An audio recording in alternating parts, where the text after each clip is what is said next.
મિત્રો आज અમદાવાદમાં એક મહિલા સ્કૂટી લઈને જતી હતી, પોલીસે રોકી, પોલીસને પૂછપરછ કરવાનો રોકવાનો એમનો અધિકાર છે। આ દરમિયાન બેને પૂછ્યું કે તમે કોણ છો, એટલે પોલીસ કર્મચારીએ કહ્યું આ મારું આઈ કાર્ડ। પોલીસ કર્મચારીનું આઈ કાર્ડ બેનના હાથમાંથી પડી ગયું તો બેનની સાથે કેવું બદતમીજીભર્યું વર્તન કર્યું અને બેનને કેવી મારી છે, બધા તમે વિડીયો જોઈ શકો છો। આ વિડીયો ગુજરાતના ખૂણે ખૂણે શેર કરો અને રાજ્યના પોલીસ વડા અને હર્ષ સંઘવી 8 ચોપડી પાસે મોકલી આપો, જેથી ખબર પડે કે પોલીસના કેટલાક લાંચી અધિકારીઓ, ભ્રષ્ટ અધિકારીઓ અને કેટલાક અધિકારીઓ જેના સત્તાનો ઘમંડ છે એ ગુજરાતના નાગરિકો સાથે કેવી બદતમીજી કરે છે અને કેવું વર્તન કરે છે। આપણે બધા સાથે મળીને માંગણી કરીએ કે આ પોલીસ કર્મચારીની સામે ગુનો દાખલ થવો જોઈએ અને જે પોલીસ સ્ટેશનના હદ વિસ્તારમાં ઘટના બની છે એ જ પોલીસ સ્ટેશનના લોકઅપમાં આ પોલીસ કર્મચારીને રાખવામાં આવે।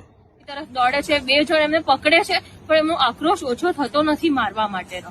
અને પછી અમે લોકો 112માં ફોન કર્યો તો પોલીસ આવે ત્યાં સુધી એમને ક્લિયર અમને કહી દીધું હતું કે પોલીસ સ્ટેશન મારા વિરુદ્ધ ફરિયાદ કોઈ લખશે નહીં, કોઈ પીએસઆઈ વીઆઈ એટલું નહીં કે મારા વિરુદ્ધ ફરિયાદ લખી શકે, પોલીસ વિરુદ્ધ ફરિયાદ ક્યારેય ના લખે। તો મેં કીધું ના પોલીસ છે તો એ જસ્ટિસ અપાવશે એવું કહીને તો બી અમે ફોન કર્યો પોલીસને। અમે અહીંયા આયા, અમે 6:30 પોણા 7 અહીંયા આયા છે, પણ હજી સુધી અમારી કોઈ ફરિયાદ લખાઈ નથી। પીઆઈ સાહેબ એવું કે છે, પીએસઆઈ સાહેબ બી ચોખ્ખી ના પાડી દીધી, એનો પણ વિડીયો છે, એમને ક્લિયર ના પાડી ક્રિશ્ચિયન સાહેબે કે અહીંયા હું ફરિયાદ નહીં લખી શકું પોલીસ વાળાની। અહીંયા પીઆઈ મેડમે મને એકલી બોલાવીને બી ખખડાઈ કે પોલીસ દિવસ રાત મહેનત કરતી હોય છે, તમે સમાધાન કરી લો। એમને બહુ જ ખખડાયું કે દિવસમાં એમને તમારા જેવા કેટલા લોકો મળે, ક્યારેક આવું થઈ જાય, આવું ચોખ્ખું એ બેને જોરથી લડીને પણ મને ખખડાયું। અને પછી અમે અત્યારે હારીને અહીંયા બહાર ઉભા છીએ કે અમે પોલીસ અમારી મદદ કરે।